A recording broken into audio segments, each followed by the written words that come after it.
Okay, again, good morning, everyone. Change of time. Spring is upon us. Hopefully, you bring better news for all of us. Everyone get vaccinated and hopefully return to a level of normalcy. And hopefully, we will learn the lessons that this moment of difficulty is bringing to us. How to value the little things that you have taken for granted, how precious they indeed are to us. Last week we start on the topic of indulgence, on item 16 of the chapter 10 of the Gospel according to Spiritism. And we had a quick discussion on what indulgence is.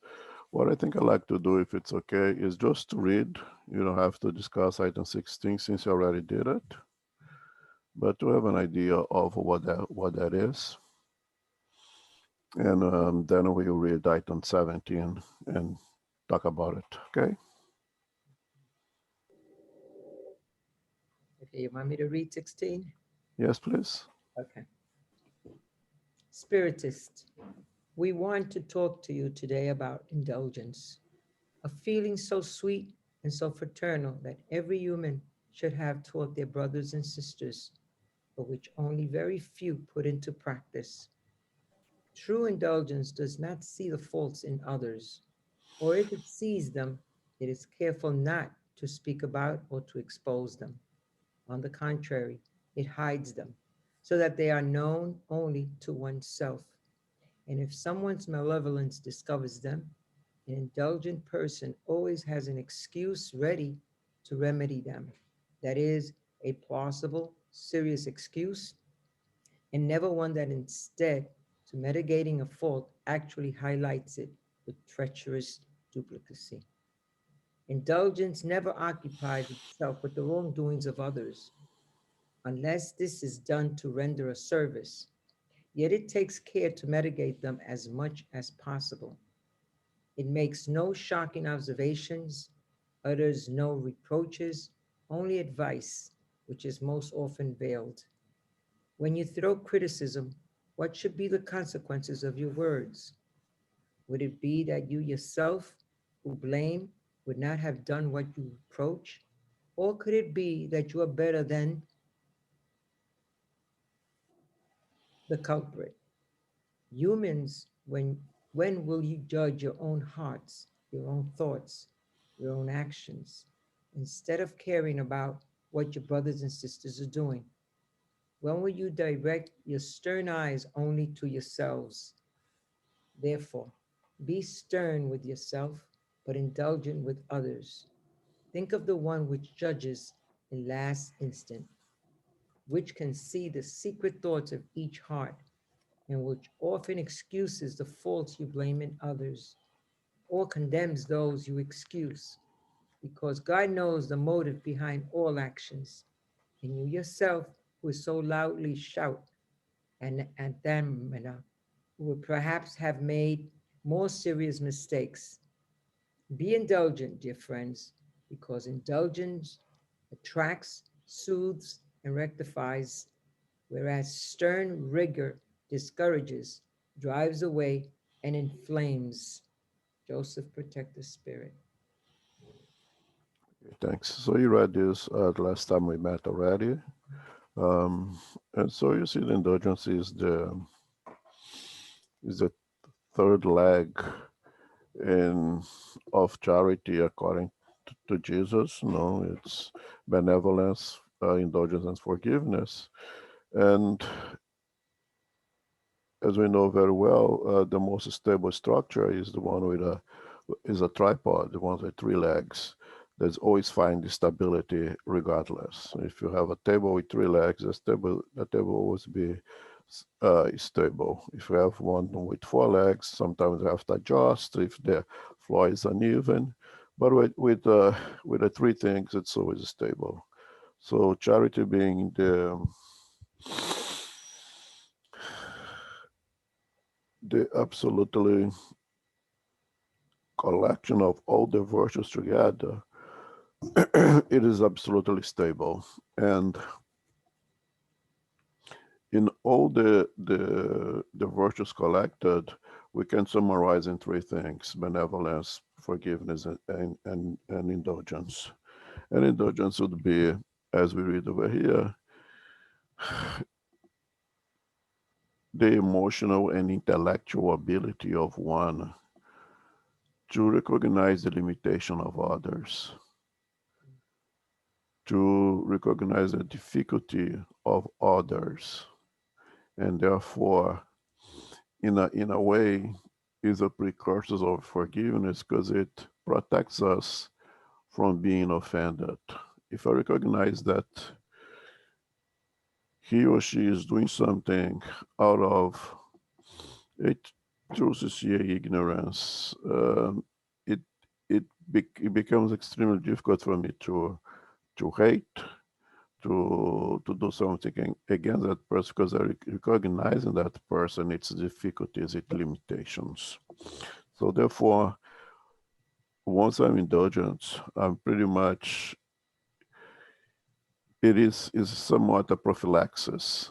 So I don't have to go to the hard work of of having to forgive someone because through indulgence I will not find myself offended. Okay, just give me 1 second. I need to pick up a piece of paper. Hold on.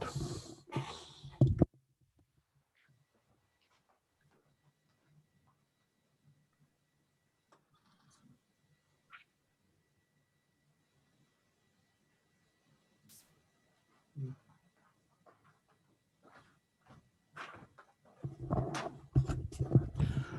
All right, sorry.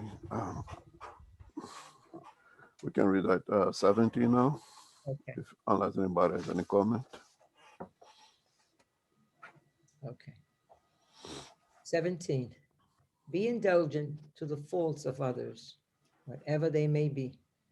Judge with severity only your own actions, and the Lord will be indulgent with you as you have been toward others. Support the wrong, encourage them to persevere, strengthen the weak by showing them the goodness of God, which takes into account the slightest intention to repent. Show everyone the angel of repentance, spreading its white wings over the faults of humans, thus veiling them from the eyes of those who cannot yet see what is unclean. Understand the extent of your divine parent's infinite mercy, and never forget to say to God through your thoughts and especially through your actions, forgive us our debts as we also have forgiven our debtors. Understand the value of these sublime words, admirable not only textually, but also because of their teachings. What do you ask of the Lord when asking for forgiveness? Is it only to forget your injuries, a forgetfulness that would leave you in nothingness? Because if God were content to just forgive your faults, it would not punish, but neither would it reward you. A reward cannot be the price of the good, which one did not do, and even less of evil, which one did. Was such evil forgotten?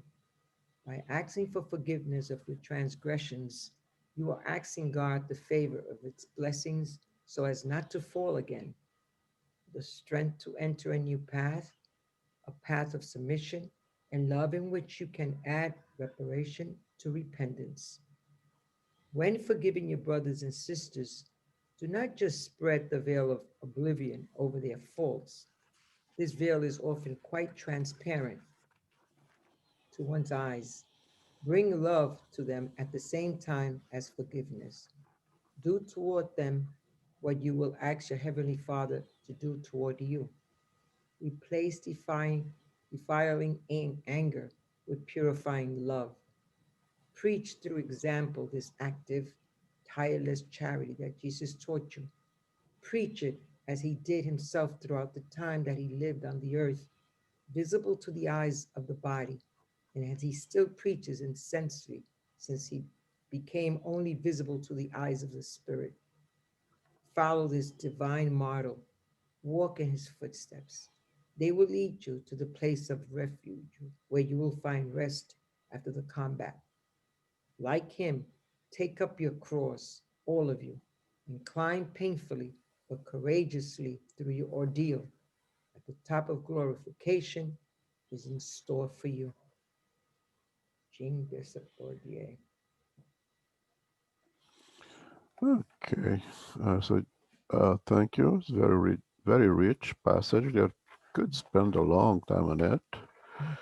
Um, of course, I'm going to miss about 85% of its richness, and I'm in my ignorance. So anyone can come in and complement.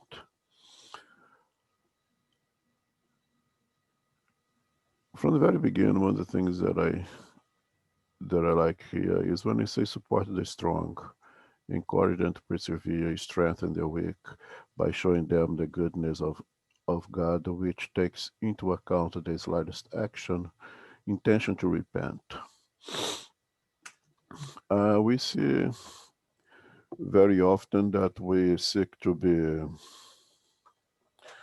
indulgent, benevolent to the poor, to the weak, but this bishop brings a point over here that benevolence, indulgence, charity, that complete charity is to everyone at all.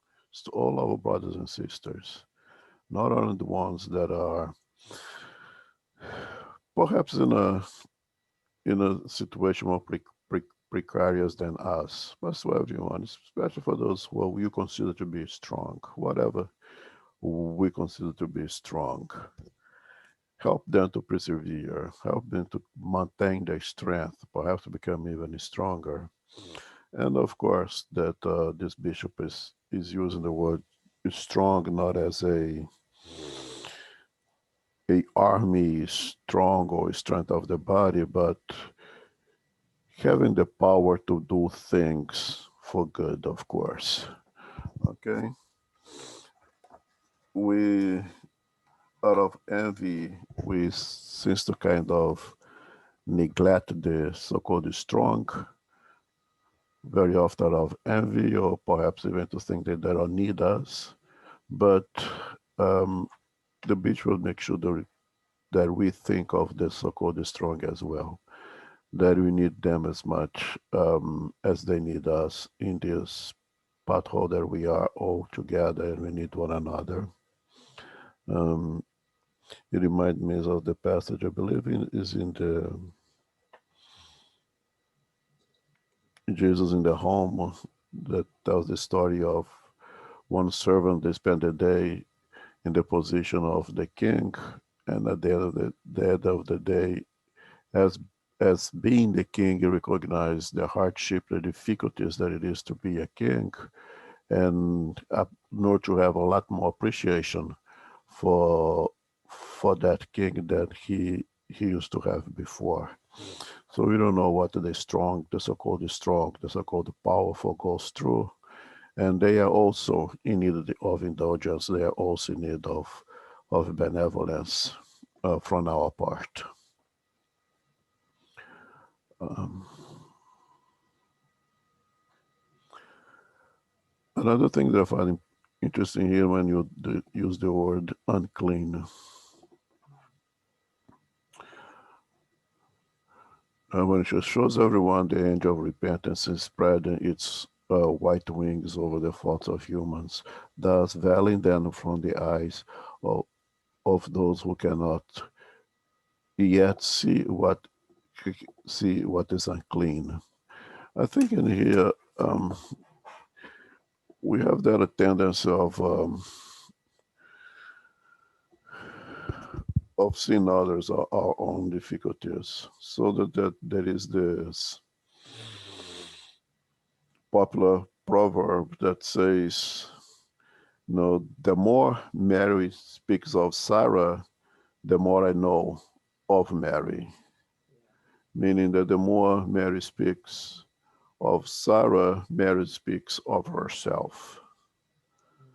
So we need to be careful, or you need to be attent that when we start to point fingers, when we start to show the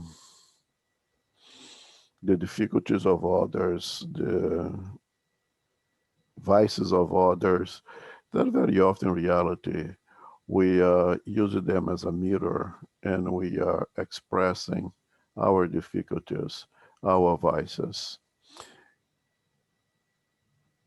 And that suggests to us that every time that you're paying too much attention to the behaviors, to the words of someone else, that we should take a little break and think of ourselves. Am I really speaking of myself every time that I speak of Sarah? And within the good intention of improve ourselves, make the appropriate correction to the best of our abilities. Another very important topic that he says over here is in regarding of the forgiveness, and I think this is extremely important and such a great note when it says it would it would not punish, but neither it would reward you. A reward cannot be the price of the good which one did not do, and even less the evil that one did. So in reality, the so-called reward of our repentance from the divine laws of divine justice, or if you want to say God, you can go ahead and say God, but you understand that this set of perfect laws system in place that is meant to bring us from simple and ignorant to reach purity. This so-called forgiveness of God or the divine laws cannot be anything else but another opportunity to repair. That is indeed is the reward of our repentance, of our recognize the wrong done, is to give to us an opportunity to one to repair, because we cannot be pure with a stain in our past. We need to repair. We have to wash off that stain so it can be a true clean thing. Otherwise, that stain over there prevents us from being clean, not completely clean. I repent, yes, but the stain is still there. You have to wash it off. And the absolute forgiveness of the God of the divine laws is exactly in this opportunity given to us to go back and repair. And in this process, to understand completely why those actions of the past are against the divine laws. And there again comes the true value and need of reincarnation, much greater than others religions that establish a perpetual punishment or even a complete forgiveness, but there is the forgiveness without reparation, without a cleaning up of washing off that stain from our past, will never allow us to enter the so-called paradise, which is a complete state of peace with our own conscience, because that little thing in the past is still conflictive with the divine laws. So I think extremely important right here when this topic that this bishop brings to us that, yeah, God forgives, but what does it mean? Yeah. It means that now every time that my son spills the milk, I say, no problem, I forgive you, and continue doing from when he's 3, when he's 5, when he's 7, when he's 18. What am I doing here? Given the opportunity to continue doing the same error because they continue to forgive, how is that good for him? mm, How is that going to help him? So the true forgiveness, yes, I forgive you, no problem. Now pick up a piece of cloth, clean up it, mm. and see what you did wrong so you're not going to do it again. And as Emmanuel says, if you continue doing, then it can be defined as a vice that needs strong correction. You made once as a mistake. Because Emmanuel says, if every night you go to bed and ask for forgiveness for the same thing, you have a very serious vice in your hand. Because if you go tonight, ask for forgiveness for what you have done, and then and you repair it, the next night you don't have to ask forgiveness for the same thing anymore. So forgiveness is indeed the opportunity to repair. Mhm. Um, and when he speaks of preaching, closing his his topic over here, if you're gonna follow the example of God, to preach it doesn't mean to climb on a bench and speak out loud how great Jesus is to act, Mm. because he didn't come here to climb on a bench and speak out loud so everybody could hear, nor left a book for us. He act. All his teachings was proactive, was moving around from place to place, and with a great difference as well. You wait until people come to him and ask, don't go and offer him his teachings for those who are not willing to listen. And so if we wanted to follow the model, and we should, because that if it is the model, it is to be followed, then we should act as he did and preach to those who are willing to listen. All right, comments. I know that I missed a lot of things here.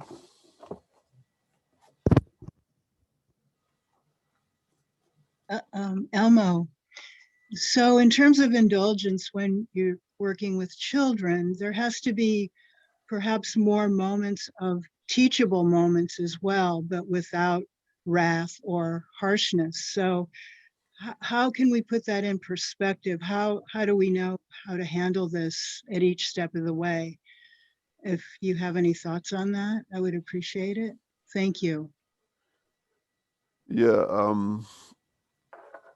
we're gonna see by the end of this topic of indulgence that Kardec plays pretty much the same question as you did. The last part of this topic we're going to start soon. Um, I actually got questions from Kardec. Kardec sees the necessity to confront this topic of indulgence in a more practical sense is exactly what you're asking, right?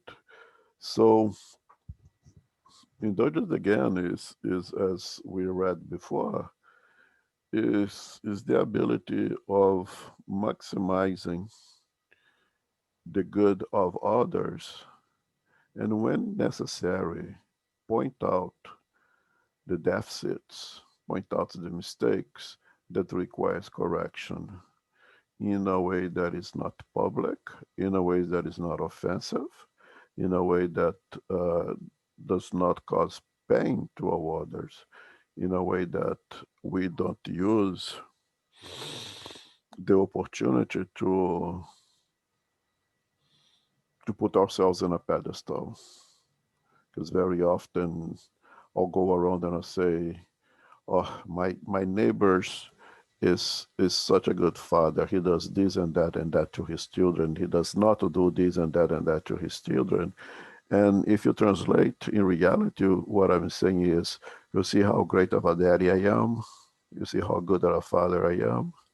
That is a problem when you address those things that you recognize in others that needs correction, and you are in a position to do so. Okay, because you do not commit them yourselves. Remember that Just recently we went through that, and you see how Kardec builds the gospel according to Spiritism, the sequence of events. You already went through the fact that if I want to be in the position to judge, I have to make sure that I am free of those vices, so I can speak about them, right? And not doing myself. Then I am in position of educate. And as parents, we are in that position. We as parents, or educators, of course, and teachers in the schools, um, it is our duty to educate. It is not our duty to impose. It's not our duty to punish. It's not our duty to offend and make other feels bad. But it's our position to point to the mistakes and to give guidance on the correction, so we can promote the transformation of those who are under our guidance. We must do it. Again, if my kid spills the milk, there's no need to beat him up or put him on take off his cell phone for 3 weeks or whatever the punishment may be, but in a position to educate, to offer him the opportunity to repair the mistake and provide him guidance to not commit the same mistake again. But what about like the use of a timeout? I hear that phrase often, and I'm a little unsure if that's a workable part of what you're speaking about, indulgence, working with children. Yes, that comes from the topic of Emmanuel that perhaps I wasn't clear enough when Emmanuel comes and tells us, if you go to bed every night in your prayers to God and you ask for forgiveness for the same thing night after night after night, then there is established a vice that then it requires an intervention. So if my kid spills the milk once, give him the opportunity to clean up, shows him how not to do it again, and then he does it again and again and again and again, then it requires a more direct action here. It shows that there is a vice. It was not an accident, was not a mistake, it's a vice. And then a timeout may be appropriate at that time with the intention to educate. Okay. Thank you, Alma. Okay, so Emmanuel makes that very big, important, that big difference.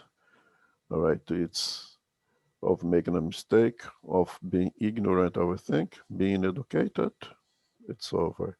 Continue to repeat the same thing over and over. Now it's more than a mistake, it's a vice. And that requires a stronger action, not for our own satisfaction, but for the teaching, the progress of that person. And if you are in a position of educator, if you're in a position of parents, you have to act naturally out of anger. So if the kid spilled the milk the same way for the 50th time and you are ready to strangle him, which is absolutely normal, take a break, take a deep breath, say, I'm here to educate, not to punish, not to kill this kid. And then you act appropriately, and time out or whatever the case may be is totally appropriate. Great. Thank you, Alma. Does it answer your question? Yes, thank you. I appreciate it. Thank you. Okay, any more comments, any more questions? Okay, item 18 then. Okay.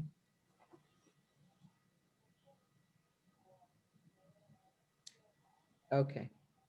18. Dear friends, be severe with yourselves, forgiving of the weakness of others. Still a practice of holy charity that very few people observe. All of you have bad inclinations to overcome, faults to correct, habits to modify. All of you have a more or less heavy burden to unload before you can climb to the summit of the mountain of advancement. Why then be so clairvoyant in relation to your fellow human beings, but so blind when it comes to yourselves? When will you cease to see in your sibling's eye the speck that hurts them, without looking at the log in yours that blinds you and makes you stumble from fall to fall? Believe your siblings' spirits when they say, those proud enough to believe to be superior in virtue and in merit to their incarnate brothers and sisters are foolish and guilty, and God will punish them in the day of its justice. The true character of charity lies in the modesty and humility which consists in examining the faults of others only superficially and instead endeavor to assert what is good and virtuous in them. For if the human heart is an abyss of corruption, in some of its most hidden folds, there is always the rudiments of some good feelings, a living spark of spiritual essence. Spiritism, this consoling and blessed doctrine, happy are those who get to know you and who take advantage of the salutary teachings of the spirits of the Lord. For these people, the way is lightened, and all along the road they can read these words, which show them the means to arrive at the goal. To practice charity, okay. Happy are the Spiritism, this consoling and blessed doctrine. Happy are those who get to know you and who take advantage of the salutary teachings of the spirits of the Lord. For these people, the way is lightened, and all along the road they can read these words, which show them the means to arrive at the goal. To practice charity, charity of the heart, charity for one's neighbor as for oneself. In a word, charity for all and love of God above all else, because the love of God sums up all our duties, and it is impossible to really love God without practicing the charity which it has made mandatory law for all its created beings. Thank you.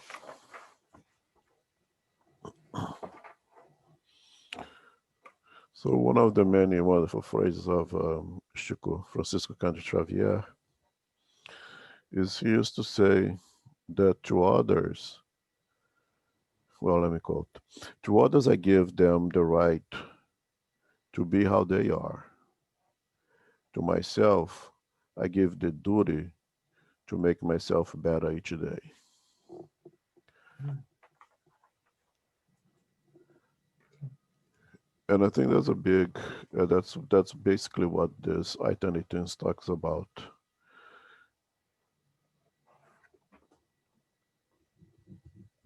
Each one of us are progressing according to the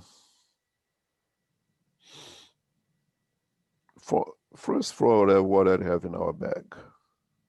Okay, whatever you bring, let's say, to this incarnation already, how much knowledge, how much understanding I already bring to this incarnation, and that amount, the quantity of these informations, that qualities, it's variable to each one of us. Each one of us has our experience in the past have used better or worse previous opportunities of learning. So each one of us come here already with a different bag. And we utilize those things that we have already to gain more, to gain more, to gain more, right? And two is how much effort am I putting to conquer more and more and more values to put in that bag. So we are all going to progress at our own speed, basically primarily on those two things: what I already have and how much effort I'm putting to get more. Okay, and it goes well with the parable of the talents. To one was given 20, to one was given 10, to one was given one. Those who have a lot put effort to multiply. Those had the one who had little, had no effort, chose to bury the talent. Right? We know that parable. So in this vision, all of us gonna go through this reincarnation. We are all here together right now because we belong here together. Because there is no one that is with a bag so much bigger than the other. So we carry pretty much the same amount of knowledge and informations which allow us to be here together. In this process, going back to those in the position of lead, those who have already more in their bag are in the position to help those with less, right? And that again is another reason for reincarnation in a melting pot where we are associated with those who knows more so they can teach us, and those who know less so we can teach them, and those who know less to really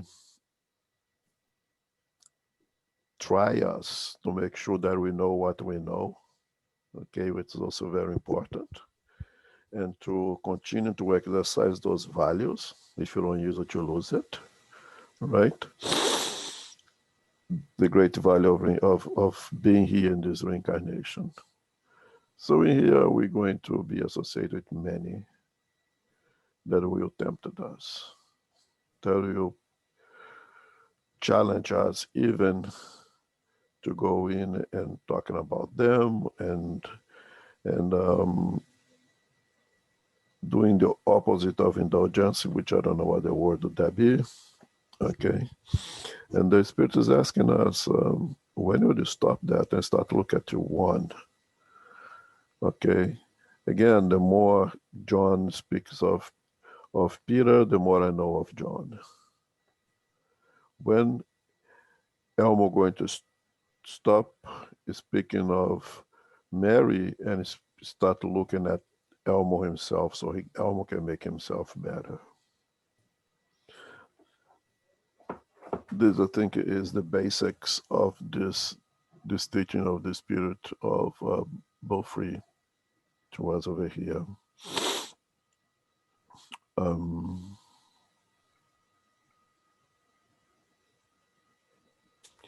then it goes to the practice of charity.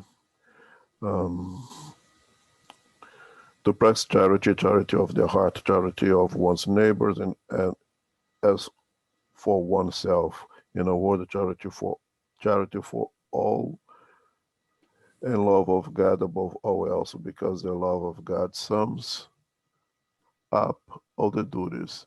And it is impossible to really love God without practicing charity, which has made a mandatory law for its created being.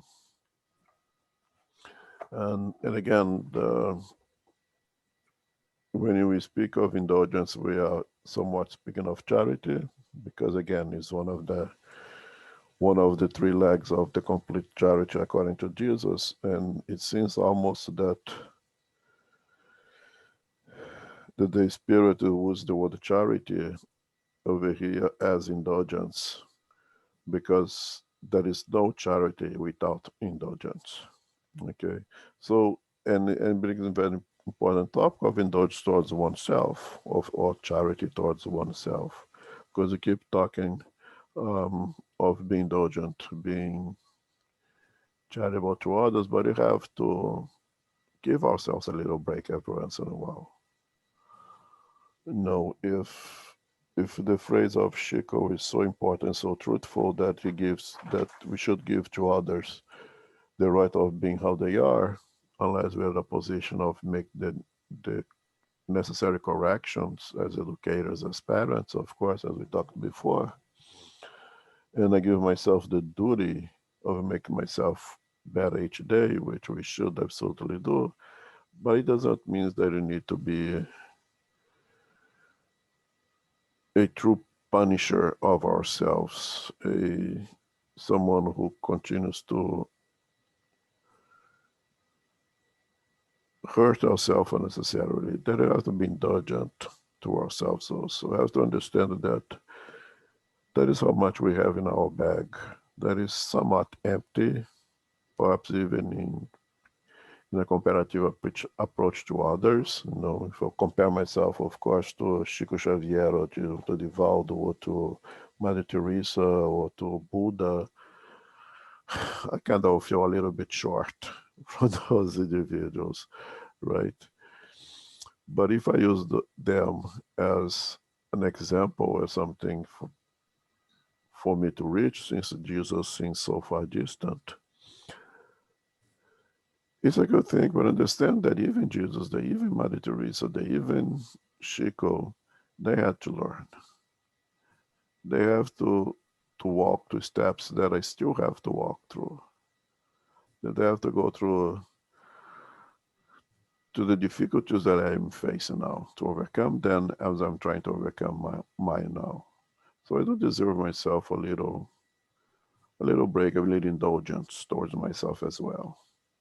Because otherwise it may become a negative. You know, it may becomes the guilty that holds you in place, that does not allow you to move on.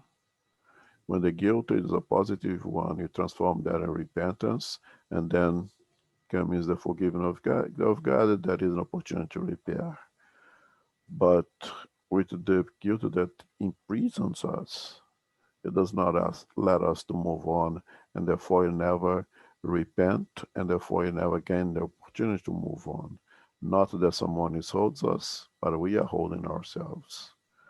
So a little indulgence, a little charity, give a little break to ourselves is also important and therapeutic in our process of healing ourselves from our vices.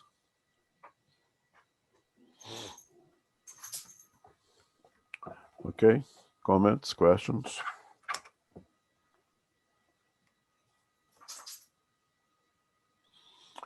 No? Okay, so here come, as I have said, it seems like what Carol just asked us. The impression that I have is Kardec is receiving all those masses of indulgence. It's really, it's analyzing all this, and then at one point he's asked exactly what Carol had just asked. All right, I'm being indulgent. I'm not gonna point people's defect. I'm not gonna take care of my own business. But doesn't come a point when this becomes somewhat unproductive? Does it come a point in which it is necessary to point those faults, to point those vices? And if there is such a time, should we do it? Or how should we do it? Or should I take the approach, each one for oneself? I take care of my things, you take care of yours. Kardec has the care of look at this other side of our relationship with one another, here in the position of being teachers and students of one another, as we are, the reason for incarnation once again.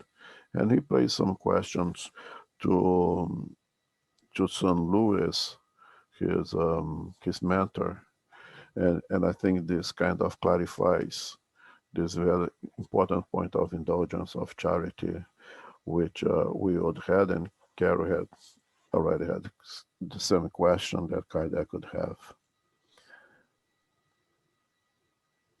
So you can read the question 19, or item 19, if you prefer. Since no one is perfect, does it follow that nobody has a right to score their neighbor? Certainly not, since each of you must work for the progress of all, and especially of those whose guardianship has been entrusted to you. However, this is a reason for doing it with restraint, for useful purpose, and not as one does most of the time for the pleasure of bashing others. In the latter case, the blame lies in wickedness. In the first, It is a duty that charity commands you to accomplish with all possible care.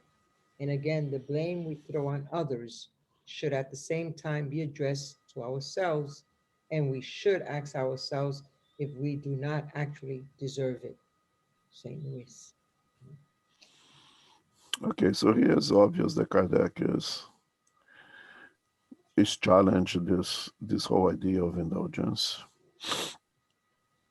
Since no one is perfect, does it follow that nobody has a right to scold their neighbor? Okay, since I'm not perfect, I do not have the right of see what's going on in our neighbors. And the answer of St. Louis is very important, especially when it says, since each of you must work for the progress of all. If I must recognize my difficulties and work on them,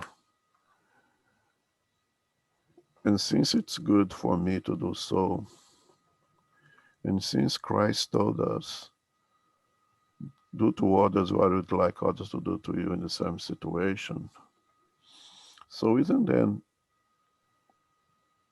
the necessity of pointing the difficulties of others to help in the progress of all?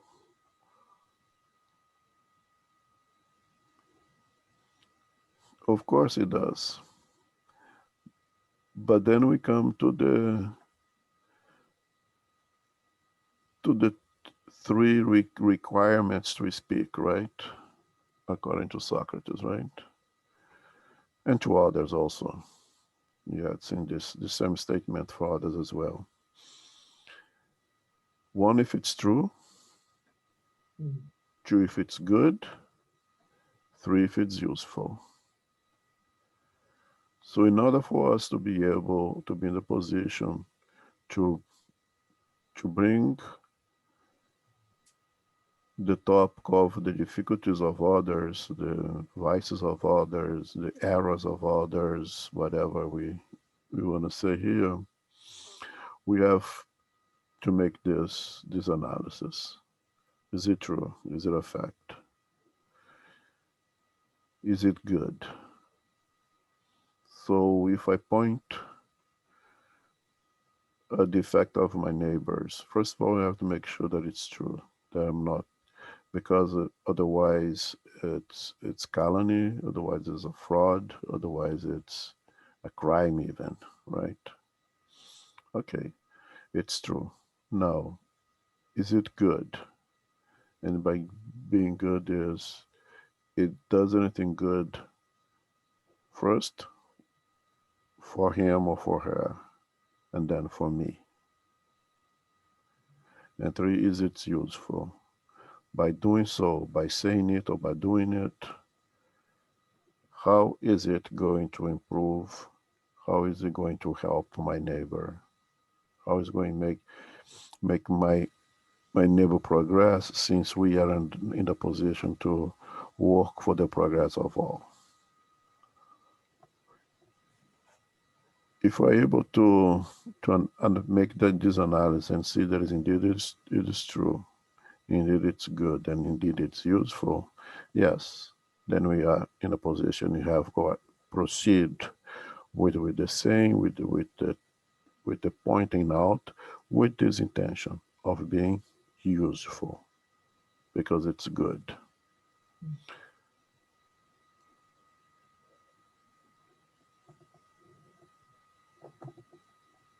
Okay, comments, questions?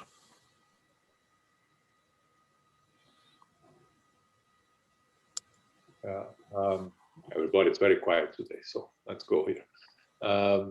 I, Jussara gave a lecture this morning to the São Paulo Spiritist Federation, and one of the questions that was asked was how to deal, how to transform the sentiment of guilt, the guilty feeling, into something productive, right? How to get to get over the guilty feeling, the guilty sentiment, and use it in a productive way, right? And I think that it's a question that we see everywhere, and that I think every one of us have these doubts and these challenges. And when we talk about indulgence, I think we have to talk about indulgence towards others, but we have to start with indulgence towards ourselves, right? Because if we don't uh, go easy on ourselves, learning from our mistakes and trying to use it in a positive way, it becomes very hard for us to move forward, for us to get rid of this guilty sentiment, these guilty feelings, and be productive in our moral and intellectual progress. So I think it's important when we talk about indulgence that we remember that indulgence towards oneself is probably the first step in order for us to be indulgent to others. When Christ says that love your neighbor as you love yourself, he states right there that you must love yourself. If you must love yourself, you must be good to yourself and do things that are good for you yourself. If indulgence is good for others, then it's good for you. And if you're going to apply to others, you have to apply to yourself first. Okay? When Chico Xavier says that I give myself the duty of making myself better, it does include being indulged toward oneself. Because if the practice of indulgence is good for others, it's good for me. The practice of forgiveness to others, it's good. To forgive myself is also good. It cannot be only to the other. And we need to be very careful with that. We have a tendency to be harder than we should upon ourselves, with ourselves. I don't know if it's still misunderstandings of the teachings of Christ, the way he has been passed to us, the self-mutilations and the we're not here to self-mutilate ourselves. We are here to make ourselves as better as we can and as happy as we can and be satisfied with ourselves as much as we can, which does not give us the leeway to not look at our defects and make corrections, but look at those defects with charity, with indulgence, with forgiveness as well, and work on them. Otherwise, it becomes a prison. It becomes a paralyzing guilty that does not let us move forward. So this is indeed very, very important that you do if you want to make ourselves better. Otherwise, we hold ourselves hostage in our own guilty, and there is no happiness in it. And it's completely counterproductive. Doesn't allow us to receive the forgiveness that's there for us. The forgiveness of God. It's not that God gonna give, it's already there. You just have to grab it. In order to grab it, you have to free yourselves from the prison of the paralyzing guilty so you can grab that forgiveness, which, as I already said, is a new opportunity.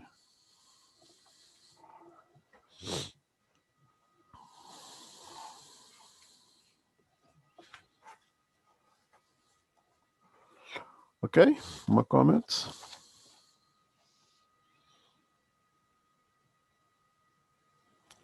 All right, number 20.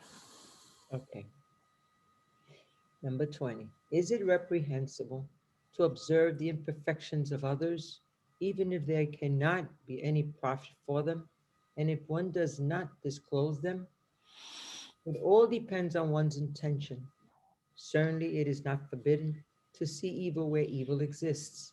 It would even be inconvenient to see only good everywhere, since such an illusion would hinder progress. What is wrong is to turn this observation for the detriment of others by decrying it unnecessarily in public opinion. It would still be reprehensible to do it only to indulge ourselves with a feeling of malevolence and joy for finding others in fault. It is quite different when, by throwing a veil on someone's evil before the public, one contents oneself with observing it for personal gain. That is to say, studying oneself to avoid what blames in others. Might this observation prove useful for the moralist? How would the latter be able to paint the flaws of humanity without studying examples? St. Louis. Mm.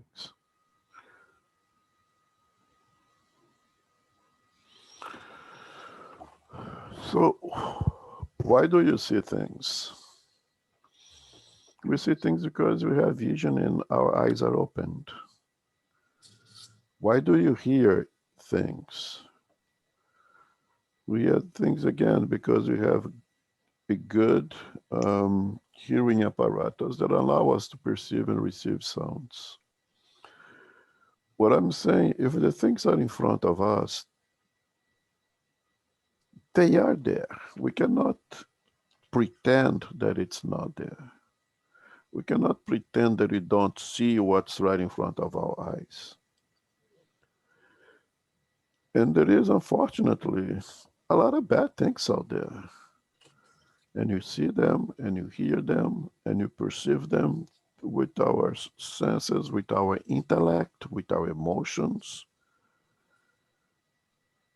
It is impossible to,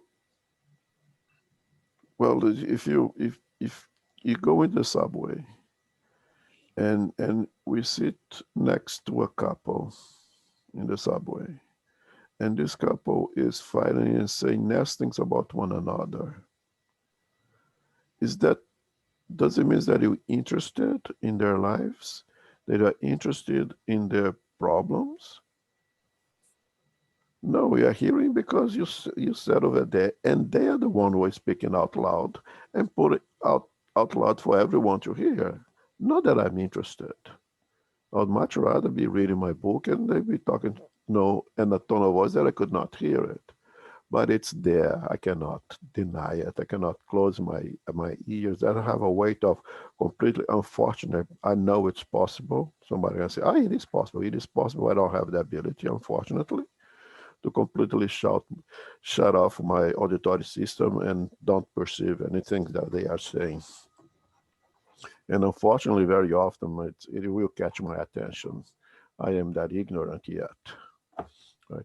But not that I am interested, not that I want to use it and to talk about that in any way, but it's there. It's just there. So that's a point that St. Louis is making over here.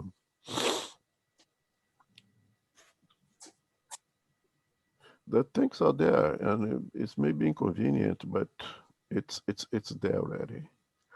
Now it comes once when I leave the subway, I go to everyone and start talking. You can't believe what I heard in the subway. The two couples, John and Mary, what they were talking about. Then it comes to the most important thing. The word comes in Spiritism over and over again: intention. And he responds, it all depends to one's intention.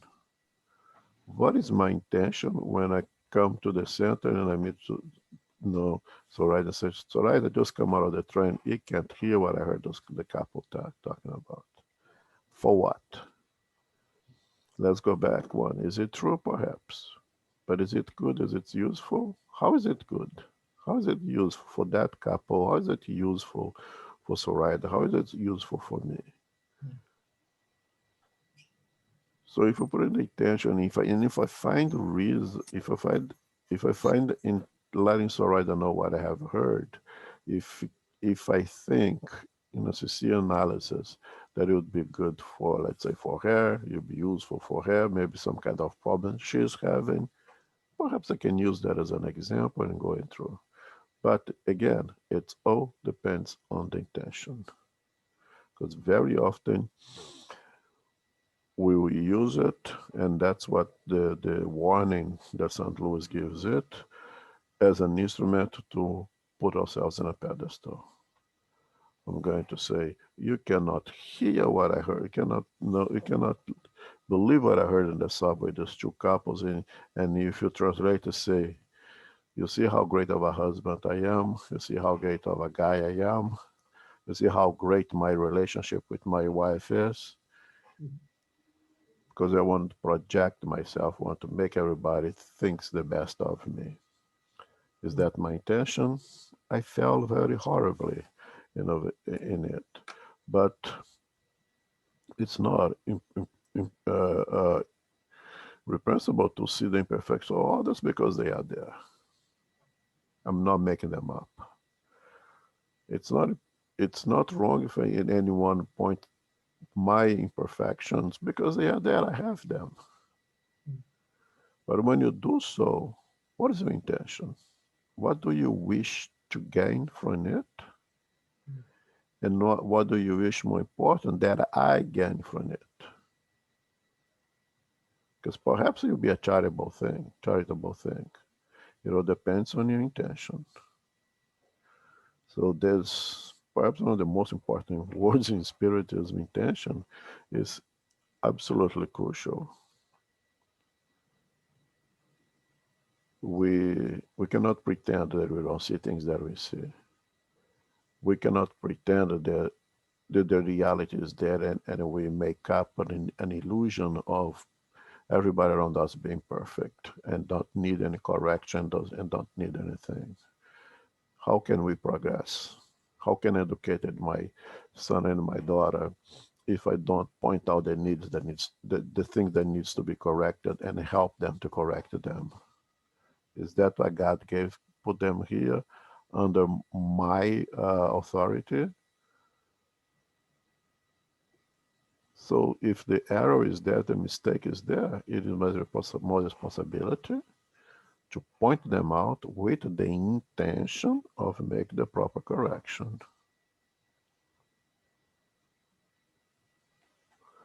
This is very, very important. Question, comments?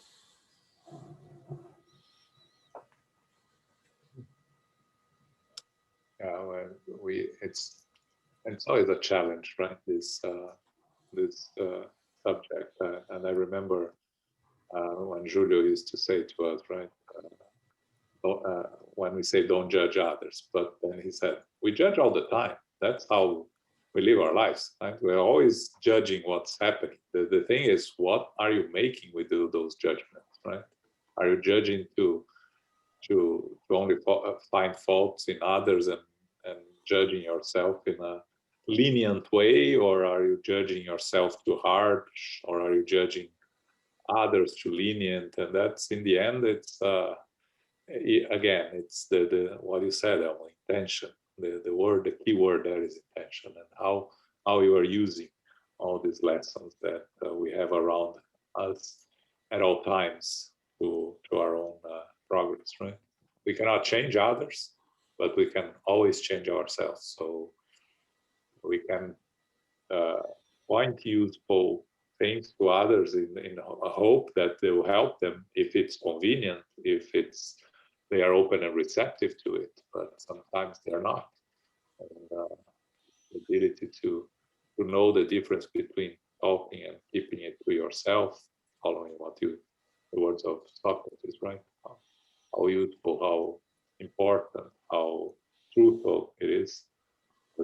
It's always relevant, but it's I think it's one of the most difficult aspects of our studies in the gospel, is this part of how to make good use of what we are learning. How can we learn, and what can we uh,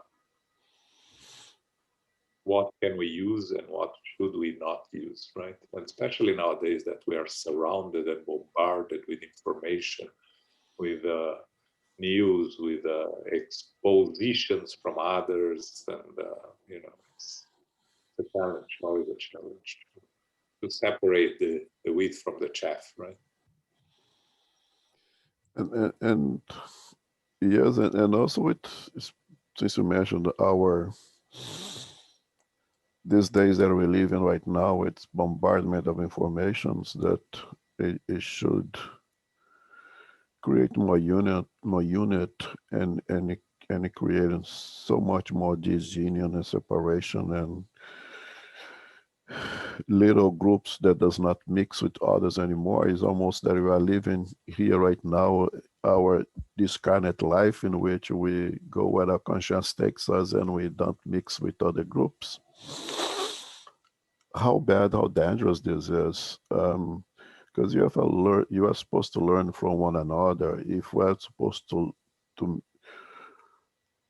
to mingle so we can share our knowledge and experiences, how useful it is that all the far right gets together and talk about the far left, and the far left gets together and points all the bads of the other side. How are we going to learn? How are we going to progress without the humbleness of getting at least a little bit closer together so we can interact and pick up what each side has to offer? And if I used the other side as a mirror, how I can look at the mirror if the mirror is so far distant from me right now?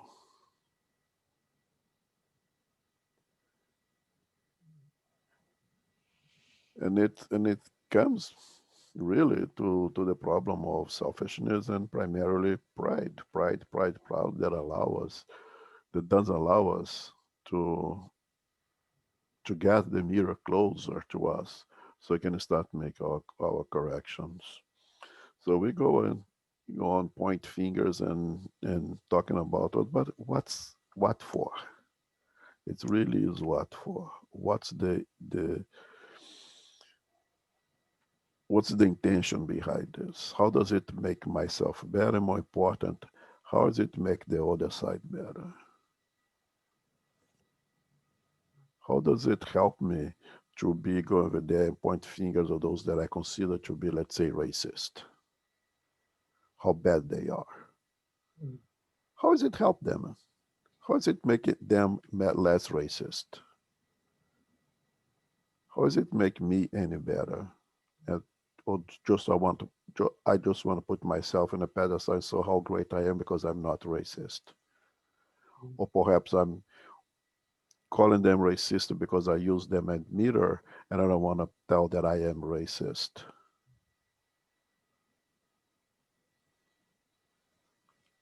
So it's easier to point finger at others and say that they are, but in reality, it's a mirror. I think what's happening today, right now, is extremely important for this time of transition, and all those things are piling up on our faces. Is us to think about those things right now. How good it is for me to be point fingers at the other side, or what I consider to be this. So what am I doing to unite a little bit, to limit the distance between those two sides? And you can put that in any way you want, okay? You can put that in politics, in all aspects of our life now today, how we are really seeking to create more division, trying to unite, and how is that helping us to move on? What's the intention behind it?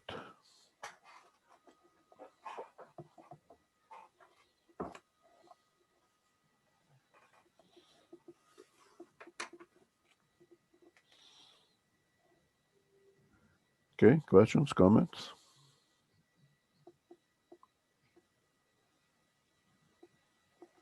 All right, I think it's the last one. Okay. 21. Are there cases in which it is useful to reveal the evil in others? This is a very delicate question, which calls for a thorough understanding of charity. If a person's imperfections only harm oneself, there is never any point in making them known. But if they can harm others, the interests of the greatest number should be preferred over the interests of one, depending on the circumstances. Unmasking the practice of hypocrisy and lies may be a duty, for it is better for one to fall than several others to become this person's dupes or victims. In such a case, the sum of the pros and cons must be weighed up. St. Louis. Okay, so again, you see how Kardec is really what this is supposed to clarify this thing about indulgence. Okay, he really wants to challenge somewhat the idea of indulgence. And these three questions that Kardec placed to the Spirit is extremely important. It really challenges us to analyze, to be really reasonable about this thing of indulgence, and of charity, of course. So are there cases in which it is useful to review the evil in others?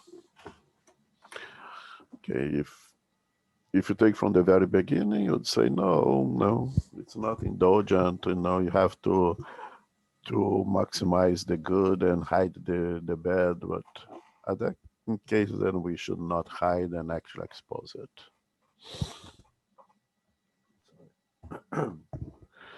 and St. Louis start with saying that it's a very delicate question. It's something that to be very careful when we what to say about this. And the truth, yes, there are times in which you have to do so, and one of them is this one that the well-being of the majority should prevail over the majority of the unity. The collective should always be priority and not the individual. So let's say that I am a racist, that I do not like those who look like me, have the same color like me, have the same size of nose of mine, and whatever. Okay, but and as let's say as a business person, I don't like, but I obey the law. I follow the law and do not put my races, my internal judgments to interfere with the business or the way I hire people, the way I interact with people. It is indeed a vice, something that I have to work on, but it's not affect anyone, leave it alone. But now I am a racist. I do not like those who does not look like me. And I make sure that I only hire those who look like me, those who just think like me. And in that behavior, I commit tremendous injustice when I hire or put people in positions based on their appearance and not based on their qualities.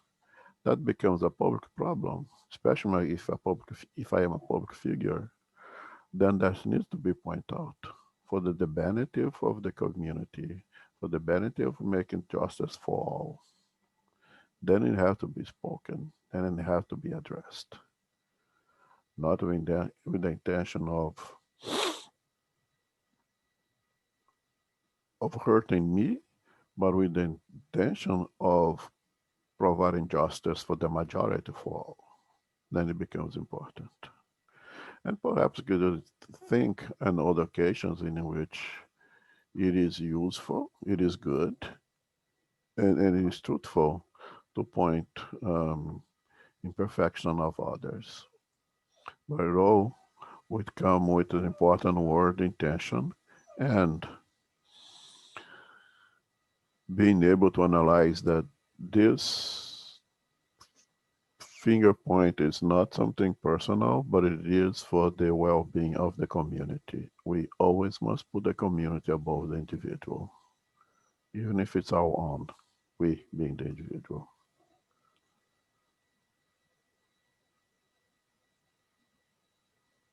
Comments, questions?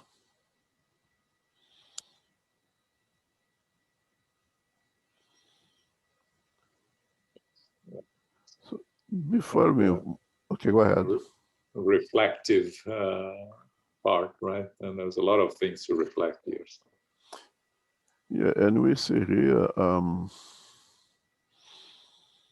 the importance of the Kardec puts to us here that not everything is black and white. It's yes or no. That there is this gray area between black and white, and this gray area may not be a very thin line, maybe a pretty area of gray in which we must educate ourselves. We must use reason above all things at all times, in a way that we live our lives for ourselves and for others around us. Now, indulgence, yes, is one of the three legs of indulgence. But at times, you need to go outside of that definition of indulgence for the collective good. The charity may be exactly and pointing out the imperfection of others. You may be, the charity be exact to point out so that person can educate him or herself if we are in a position to do so. It may be in the necessity to provide the benevolence for the community, even if it hurts one. And again, we are not causing the harm to the one. The harm is already there. I am already a racist. It's not that somebody's making me a racist. I am a racist. Now, if my racism is affecting others, then it should be pointed out to protect others. And again, just use one word, racism, can pick up anything else that you want to pick up.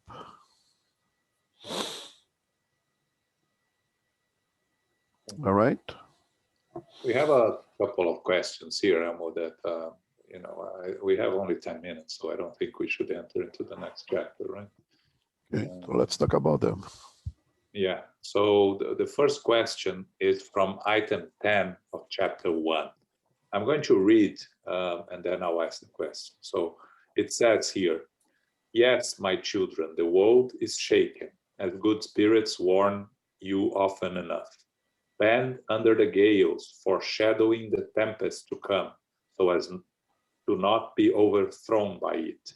In other words, prepare yourself and do not resemble the foolish virgins who were taken unawares by the arrival of the espoused. So first, so the question is, what does it mean? So first, let me talk a little bit about the foolish virgins, because probably some of you don't know what's this parable. This is a parable that Jesus told us about the arriving of the new times, the arriving of the second coming of Jesus. It tells of a parable of the 10 virgins that were waiting for the arrival of the fiancé for a wedding feast, and they all had candles that they had to enlighten when the fiancé arrived, and 5 of them were prepared and brought oil for their what's the word for candeias in English? For their the thing that you light, and when that you use oil to light, and it's not candle, lantern or torch. Lantern. Thanks, lantern. And 5 of them didn't. And 5 of them were foolish and didn't have oil with them. So when the fiancé arrived, at 5 of them were not prepared. The other 5 were prepared, and the 5 that were not prepared rushed to get oil. When they came back, and the door was closed, and they couldn't participate in the wedding. So the idea here is we have to prepare ourselves for the events. We have to to bend under the tempest, meaning we have to be prepared for all the difficulties. And the way to prepare ourselves, what they say here when Spiritism, we have the teachings of Spiritism.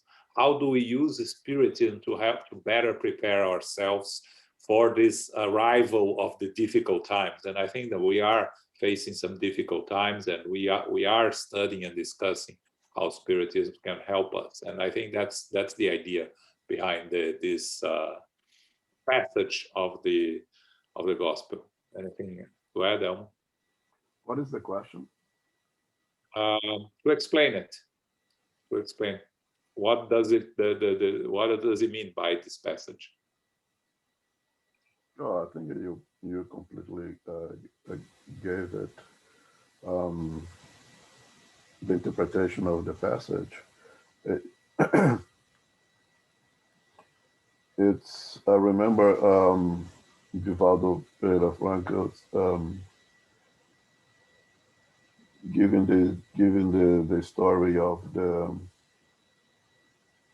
it was raining, and the rain keeps coming, the rain keeps coming, and a neighbor comes to the guy and say, "Listen, it's time to go. The water gonna come up. It's if you don't leave now, it's gonna get worse." And the guy says, "Oh, I trust God. God is with me. I don't need to go. I stay here."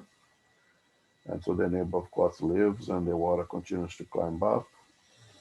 And later comes in the police department on a boat, and pop in the boat, let's leave. The water continue to rise. If you don't leave now, things gonna get worse. And the guy says, "No, Mo, I have faith in God. God's with me, and with God, I don't have to worry about. I stay over." And of course, the water continued to rise up, and the guy end up in the. Did you hear me? I didn't have the microphone on. Yeah, we were hearing Okay. you. Now we're hearing better. Yeah, I just have fart in my mouth. And eventually, of course, the water takes him over, and he discarnate, and is brought to the presence of God, and he complains, "Listen, I did everything according to your teachings of being good, and have absolute faith in you, and I know that with faith in you, not good happened to me. How did you let it happen to me? Why did you not help me?" And God told him, "Listen, you know the water's coming. I send a neighbor to take you to get you out. You refuse it. Then I send the official policeman with a boat to take you, and you did listen. What else do you want me to do? What else do you expect from me?" You need to understand that God in his infinite love acts continuously in our favor through his intermediaries. And Spiritism is another of the intermediaries that God sent us. Another, one of many, not the, but one of many, that we can use as a tool to make ourselves better, to prepare us for the moments of difficulties, to prepare us for the time when the water will come, to prepare us when the pandemics, to prepare us when when I have to deal with calamities, being physical or social or moral calamities as we are facing right now. This page is exactly that. Spiritism is this tool that prepares us, so that when the time comes, we use it to have faith in God, and do not use that faith to save ourselves. We're just asking to drown when the water comes.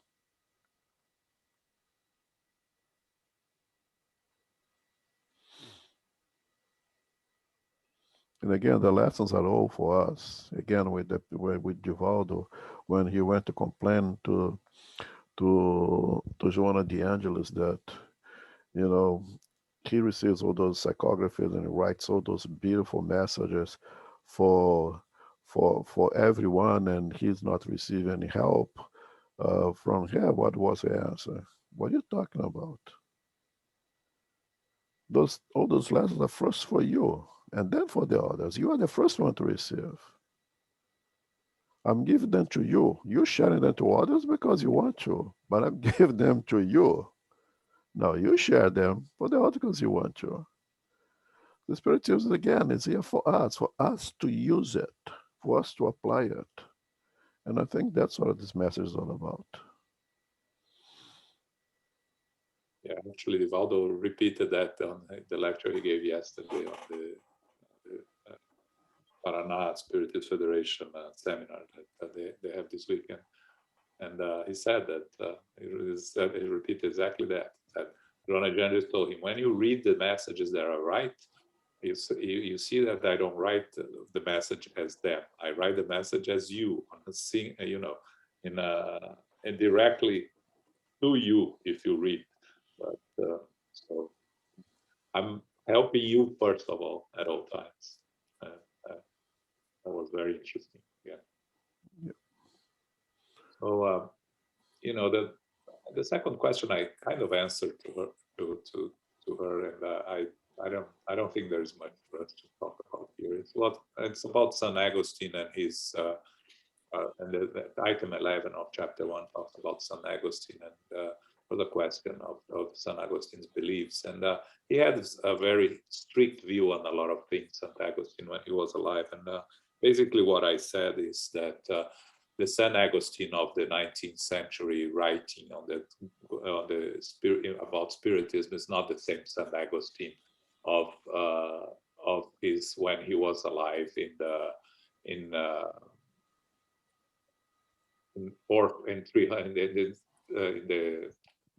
4th and 5th century, or 3rd and 4th century, because there's 15 centuries of difference. And of course, a spirit as evolved as St. Augustine evolves a lot, learns and evolves a lot in the spiritual world. So I'm sure a lot of his views when he was here incarnated are not the same views that he had when he spoke in the gospel, and because we evolve and our views improve and change, and I think the same happened to him. So you cannot take it and think what he wrote in the 4th century.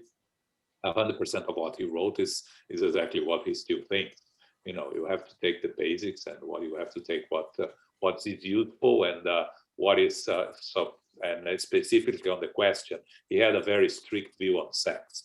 He condemned sex even for procreation, and I'm sure he changed his mind on that, because if sex was not good even for procreation, the humankind would cease to exist, and we lose the reincarnation here on this planet, and we have to go somewhere else. So I'm sure he changed his view on that, and I don't think that we should pay much attention to these strict views that evolve with time. I bet he didn't mind being born at that time, right? Yeah, that's very, very important. We are all progressing, we are learning, and we are all you carry biases according to our culture, and he was a victim of the culture at that time as well. And our word victim here is proper. Okay. So a couple of things here. Next Sunday, so the 3rd Sunday of the month, so we'll do On the Way to the Light. We're going to go back to the book On the Way to the Light. For those that missed yesterday's lecture by Dr. Vicente Pessoa on the cures of Jesus according to Spiritism, was a very, very interesting lecture. I highly recommend it. It's there on our YouTube page. You can watch it. I know that Marilyn and Louise watched and enjoyed very much, because they wrote the comments there. And for those that haven't watched it, he talks about reincarnation. He talks about the process of the beginning of the first part is very technical, very doctor-like, and then he goes into Spiritism, and I highly recommend for you all to watch it. And also remember, in 4 weeks we have our anniversary. You see behind me the April 11th, 2021, which is a Sunday, where from 11 a.m. to 4 p.m. we are going to have a virtual anniversary of SGNY, 20 years, and it will be all with the participation of the members of SGNY that are current members and a couple of members that were part of us in the past, that we are going to have a combination of lectures, of discussions, of testimonials. So you are all invited. Mark your calendars. It's on April 11 at 11 a.m. Okay. Okay, so Carol, you're doing the final prayer for us.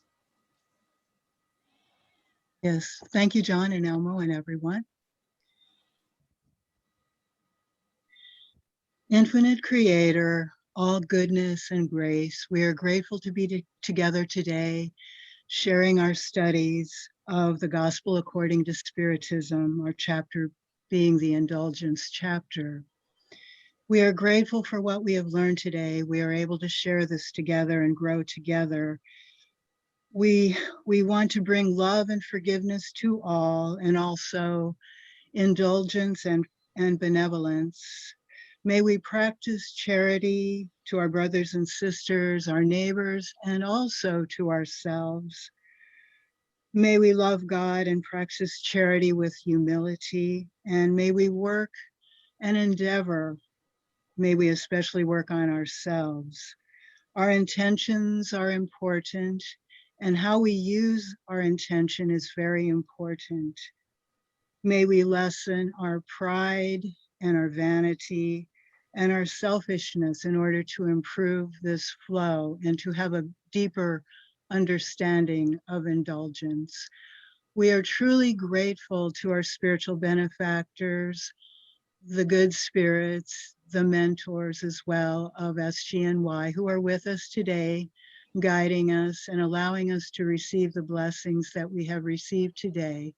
Our understanding has completely changed and improved, and we are putting together these lessons inside of us to share with others who are able to receive them. May we continue to be blessed and receive the love and light of Christ within us. And may we go forth this week to continue with our prayers, with our studies, and our mindfulness. And as we close our meeting today, we humbly ask for safety and protection as we go forth to family, friends, loved ones, and our coworkers. May we all be blessed, may we all be healed, and may we share what we know as we can with others. Go forth now in peace, go forth now as beacons of light, so be it. Thank you, everyone.